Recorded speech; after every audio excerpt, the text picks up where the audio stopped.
speak about stewardship of resources. And actually I was supposed to speak on that topic last semester, but because of my travels, I was not able to do that. So I'll do my best to cover this topic, which is I'm passionate about because of a few things that the Lord has taught me over time, and I believe that as we go through, the Lord will speak to us.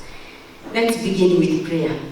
Father, we thank you that this morning you give us chance to think through your word on what you would have us do with regards to stewardship of resources, and specifically economic resources, even as we think about how we address the issue of poverty in our country, in our continent, and in the nations of the world.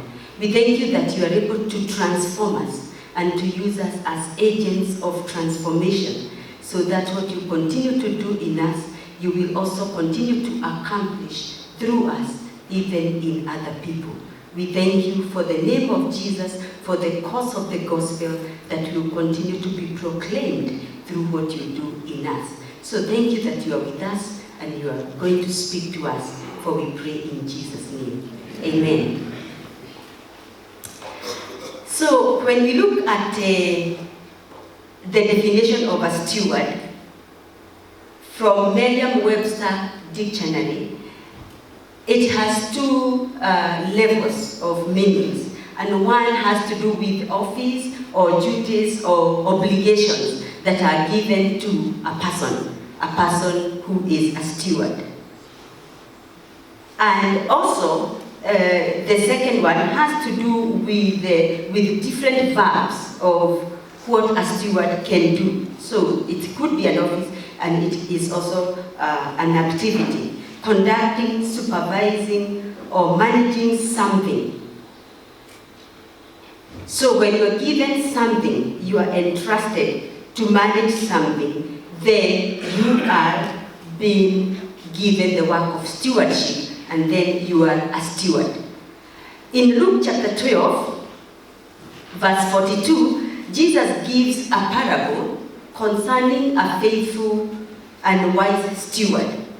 I won't read it all, but you know, in verse 42 and verse 43, it begins by saying, the Lord answered, who then is a faithful and wise manager? So other versions will say wise steward, whom the master puts in charge of his servants to give them food allowance at their proper time. It will be good for that servant whom the master finds doing so when he returns. And so here there is this parable of somebody given stewardship over a household, taking affairs of people and how the household will run when the master is away. Of course, we know in that parable, we know that Jesus depicts a picture where such a steward may decide to neglect duty and indulge in drinking and just pleasure, personal pleasure, and neglect their duties, and they will face many beatings according to what Jesus said.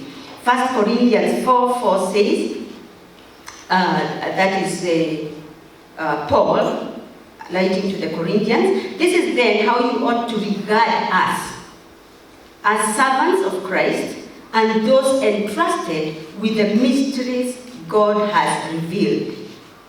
So, Paul is trying to tell the Corinthians that him and his colleagues that are preaching the gospel are stewards of God's mysteries that have been revealed. Then verse 2, it was 1 Corinthians chapter 4. It's verse 1 and verse 2. Now it is required that those who have been given a trust must prove faithful. So a steward is expected to be faithful.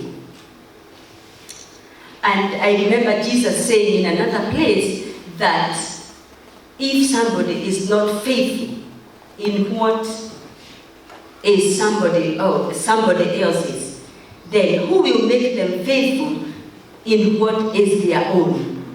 So it can be stewardship of different things, difference of how, stewardship of people, of resources, of different things. Now, we are all here and we have been called by God to be stewards.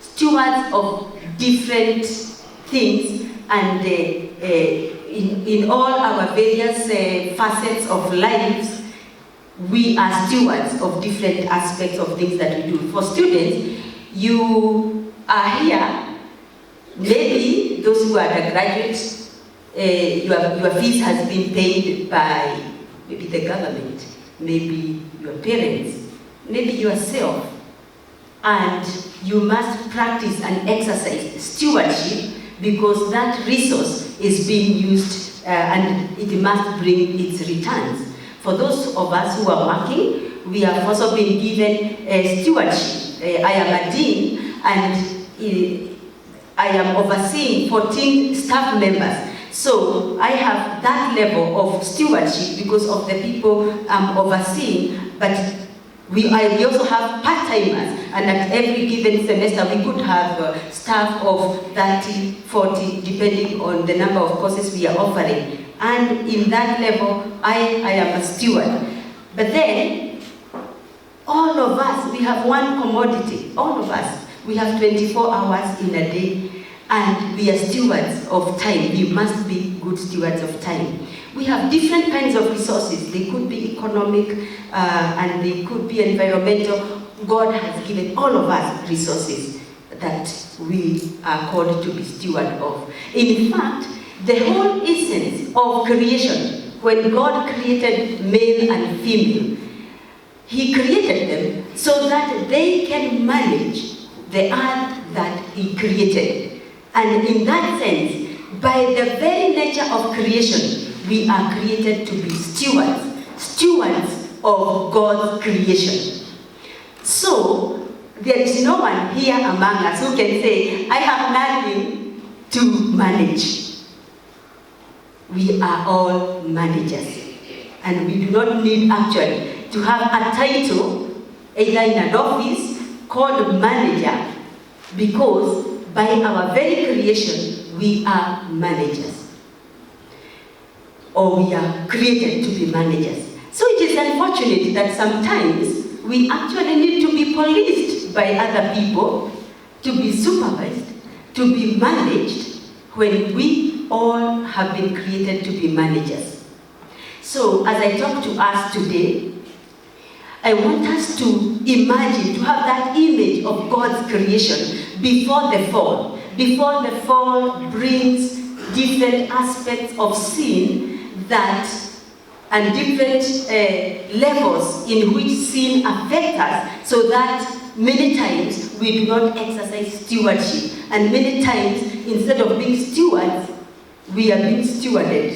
Instead of being managers, we are being managed. And sometimes we become very hard in being managed. We become difficult. So today, I want us to talk about the stewardship of economic resources, financial resources, economic resources, whatever you would call, but it has something to do with the wealth.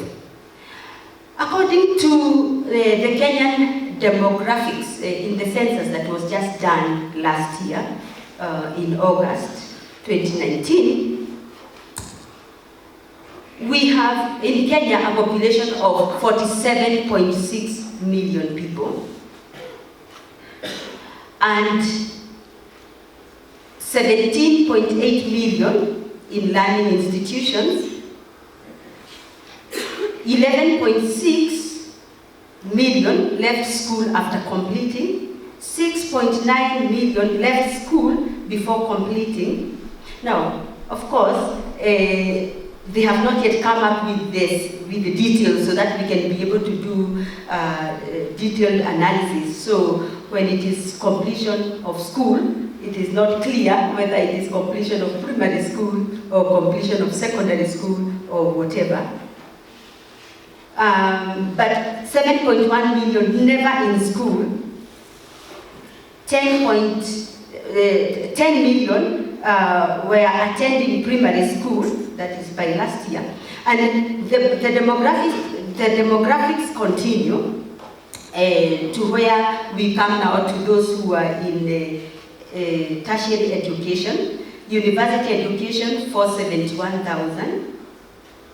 So you can actually see our demographics, the people here, we are the cream of society. Very few that manage to get to university. But total persons with university education were 1.3 million.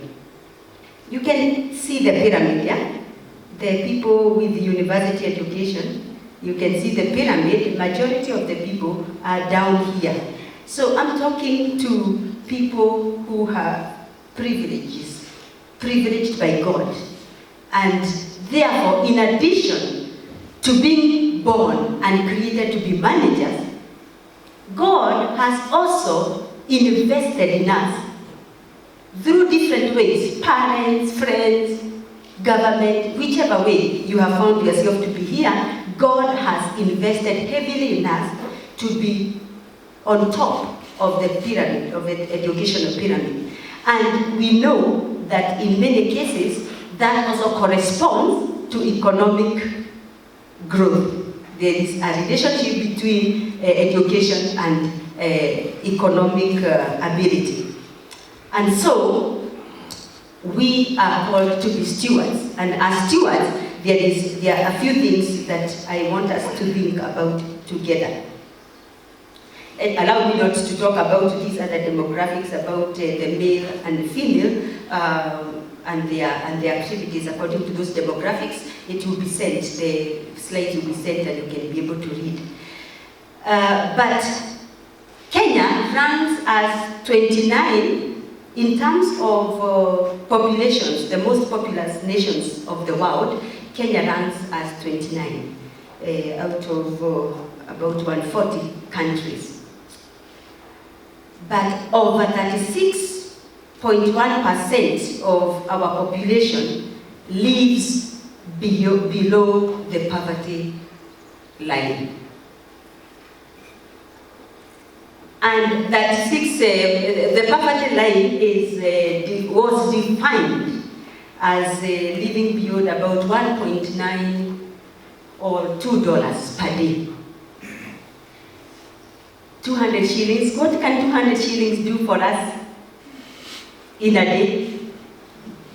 So we have 36.1% living below that line. And this is according to the prices of 2011. This number, the global poverty line was set according to the prices of 2011.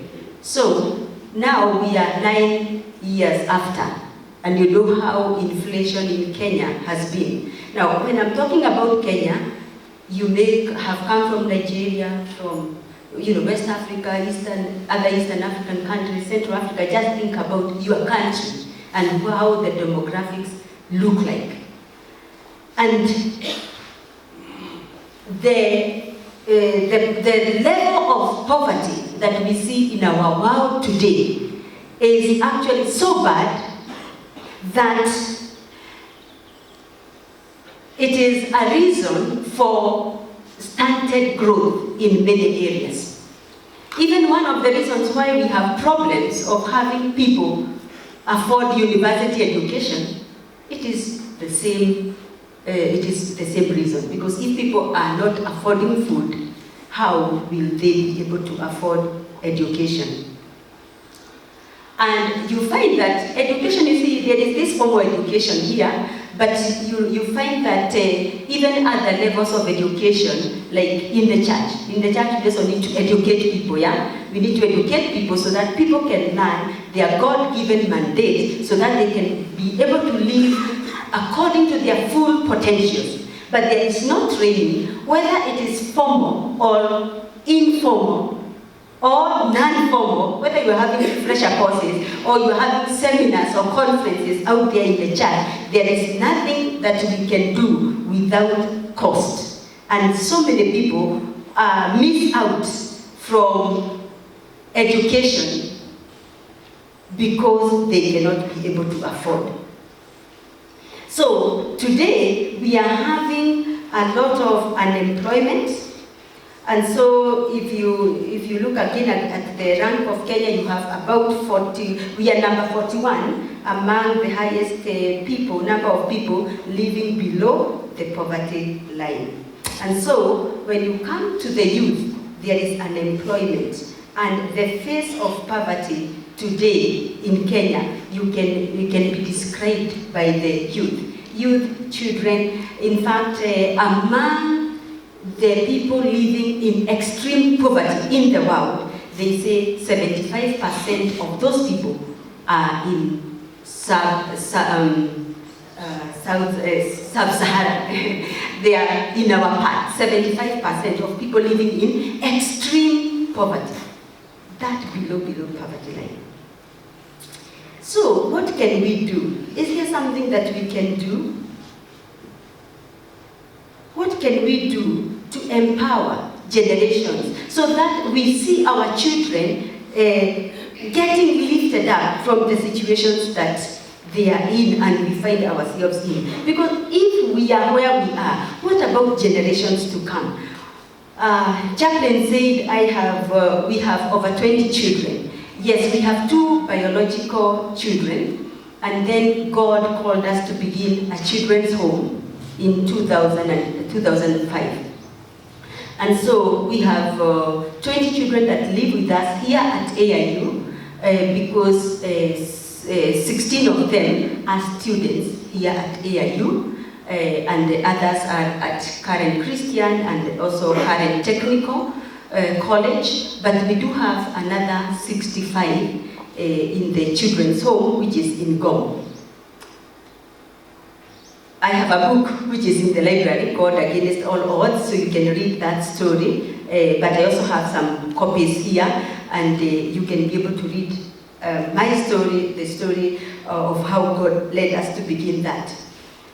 And because they are students here, they are required to do internship, of course, before they graduate. I didn't know the level of unemployment and how bad it is now until I began to have those needing to do internship. Because for a long time we knew after graduation you will still get a job, maybe a year, maybe 2 years, maybe 3 years if it is very bad. Then those days you could get internship even with a little stipend. Then now it came to a point you can get internship but with no stipend. But what now amazes me is that you can actually be available for internship, but no one wants you and you don't need any coin.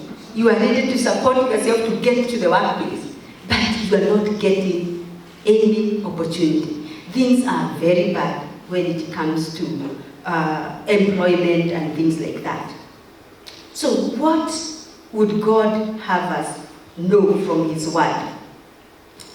Allow me to say, yes, I believe we can do something about it if we understand and embrace God's truth in dealing with poverty, unemployment, and the related. But that we can also bring change if we empower people by modeling God's Word. And also, if we can allow people to understand the methods that we are using, the motivations that we have, and the actions that we take to get out of poverty, those things can help us achieve a lot. Allow me to read Deuteronomy chapter 6. Let me read verse 10. When the Lord your God brings you into the land He swore to your fathers, to Abraham, Isaac, and Jacob to give you, a land with large flourishing cities you did not build, houses filled with all kinds of good things you did not provide, wells you did not dig, vineyards and olive groves you did not plant. When you eat Then when you eat and are satisfied, be careful that you do not forget the Lord who brought you out of Egypt, out of the land of slavery. I feel that this is a call for many of us who are working, and even for those of us who are training to be working, that we should not forget where the Lord has taken us from. I know that we are not the Israelites, being given Canaan and all the vineyards and all that, but in many ways as believers, we have a journey. We have come from far. Many of us have powerful testimonies of where God has brought us from. And we should not forget, just like he told the Israelites, we should not forget where we are coming from. Therefore, they were given instructions.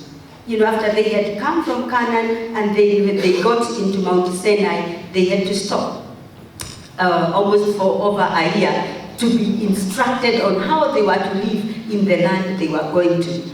And in Deuteronomy, Moses reminds them, because now it has been a number of years since Sinai, they are about to enter into the land they are going to, and Moses reminds them the instructions of the Lord. So they are given about, there is this year, the year of cancellation of debts.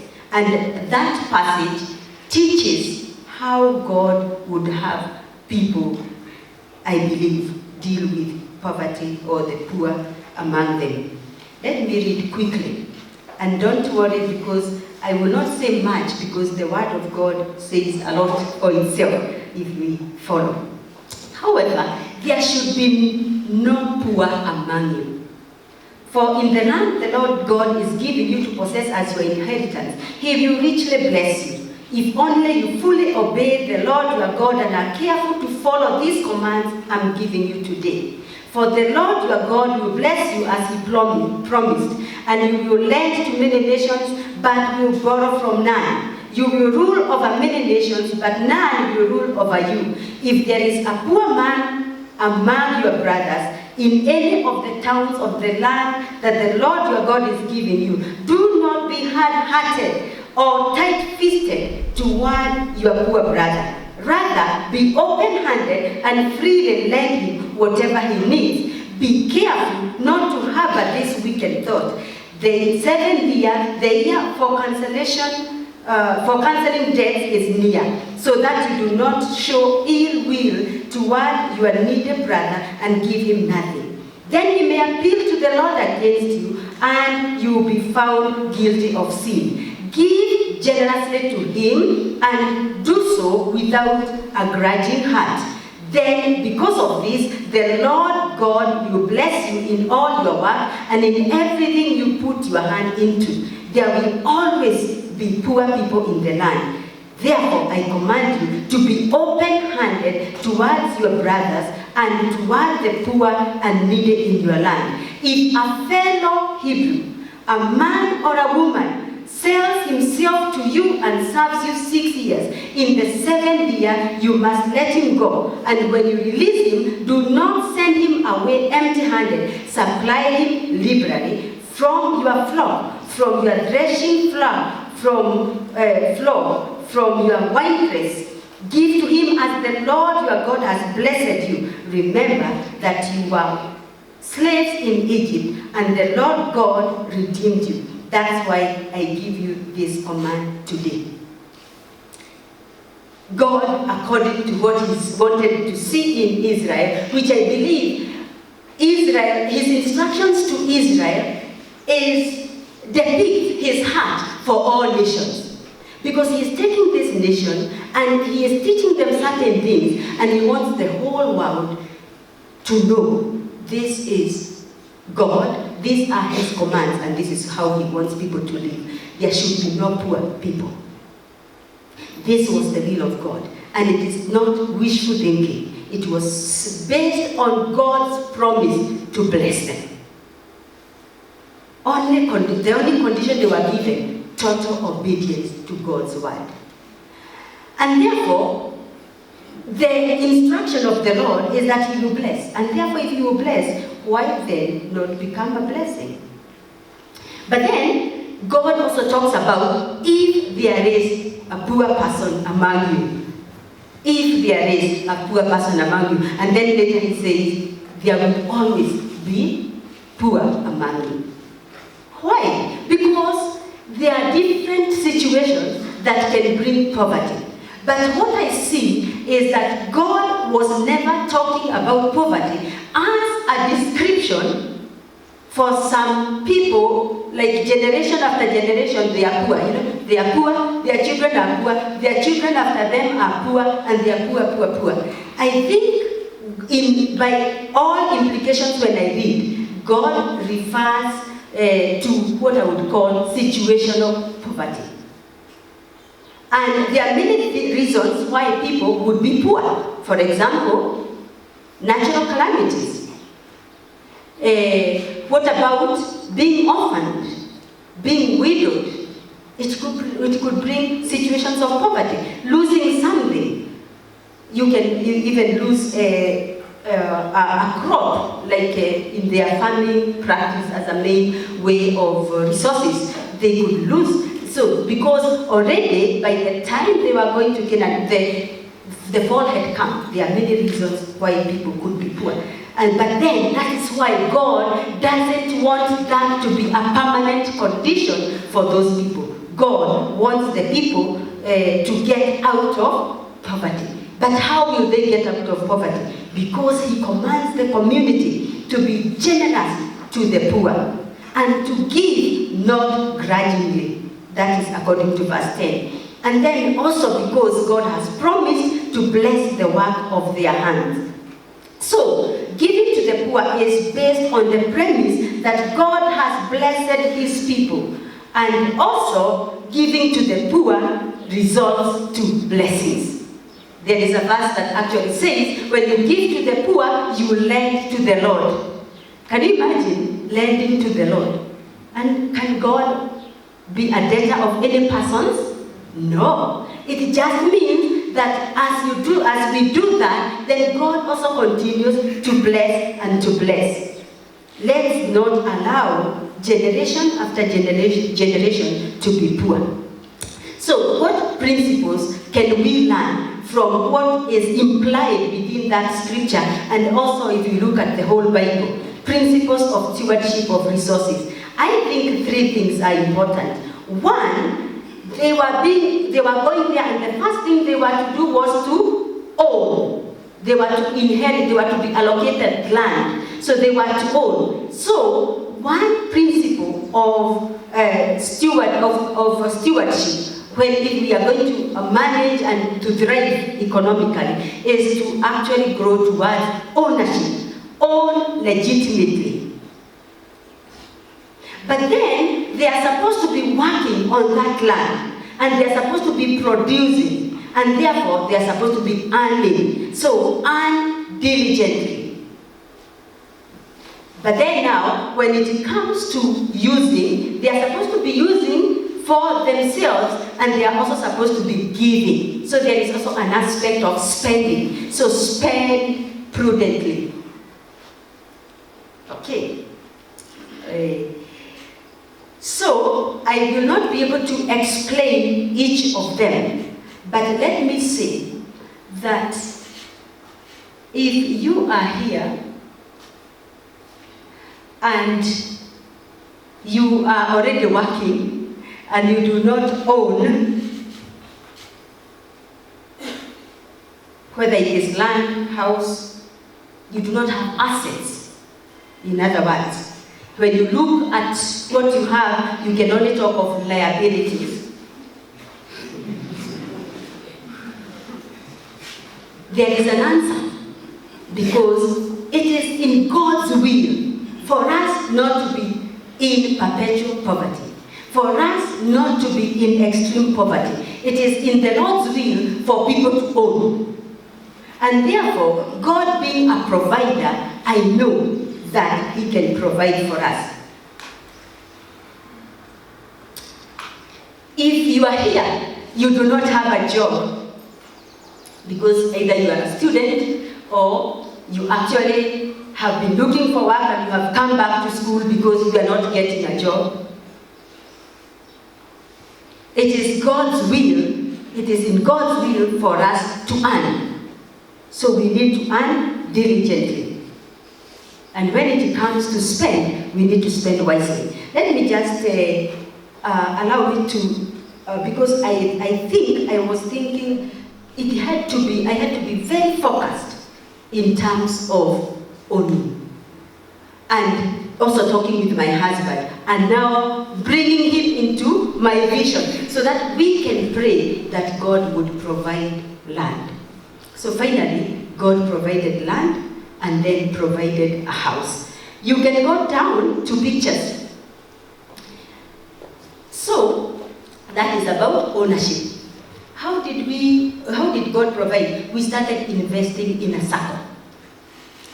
In a circle, circles are the best places you can get the cheapest loans. By all means, avoid bank loans. By all means, try as much as possible to avoid bank loans. Because circles, because of the reducing balance, they offer you better loans. So if you are not in the AIU circle, join it. And so through the circle, we were able to get and then, okay, now this one, I wanted to talk about many things. And I knew today I will have a challenge of time because I knew that I wanted to talk about many things. But I wanted to talk about other things that we have done in ministry, including starting a school in Mathare North called Tumaini School. So, and that is the school. Just go down, I will show you the house. That is Tumaini School again. Okay, now that is our first house, by Grace, which is now by Grace Children's Home. So now you do all this and then you own. And then, oh, now I am an owner. I own land and I own a house. Then God calls to ministry. God calls to invest, now not in land, but in lives, in children. A children's home. And how much income are they going to give you from that investment? Remember, I'm Kikuyu woman, and I am double maths major. So I'm calculating and looking at how many years it will take to raise these children. But I'm also calculating, this house will be done paying in 3 years. In 3 years, we can take and build another next to it and rent it out. And in another 3 years, we can buy another land and now begin not just renting out, but even selling some of the houses. By the time I am 49, today I'm 49, I would be a millionaire. Because my mathematics were accurate and I could see. By the time of 49, I would be ready to retire, not to be employed. Yeah? Now I'm here employed. It is part of the cost that I had to count, but to invest in life. But what am I trying to say? It gives me a lot of joy that I didn't grow vertically to be a millionaire here without understanding the issues. You know, it is possible to have been talking about my poverty historically because of where I grew up. So because of that, there are many things that we have tried to do. Yeah? Because now, when you have now children like that, you have to do different things that can bring income. So we tried different kinds of businesses, and in that, the children also learned. We have Chris who does better lands. If you want, you get time to come to our house, you can see the landscaping that has been done by Chris. So that is an earning opportunity. Give me a handbag there. A handbag there. There is Peter, who is also here, who does these kinds of things. There is Evelyn, who does this kind of things. I have a women group which does these kinds of things. So, in other words, and then here at AIU, I have to apply the same entrepreneurial kind of thinking to think of how my salary must be earned by me, so that I am paid, okay? In other words, I'm trying to say, we need to own legitimately, we need to earn diligently. and then we need to spend prudently. And spending prudently, we can talk about that later. But may the Lord bless us as God uses us to transform.